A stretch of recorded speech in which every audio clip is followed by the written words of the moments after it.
Hello friends, welcome to Trend Tech Guide. Today I'll show you how to add phone number on REDnote app. So if you are new to our channel, don't forget to subscribe. So let's start.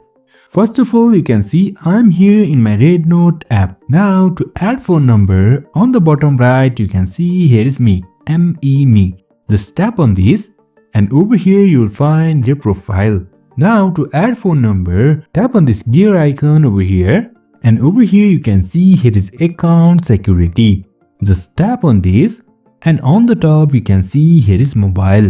Just tap on this and over here to add your phone number, first of all tap on this country code over here and select your country code accordingly. Now over here you can see all the letters are in Chinese, but you can find your country's code alphabetically. Now I'll choose mine and after this type your phone number over here. Now I'll type mine and after this just tap on this get code and after tapping over here you will get your code like this over here. You can see this is my code over here. Just tap on this copy code and after that tap on this enter code for a while and just paste the code and tap on OK.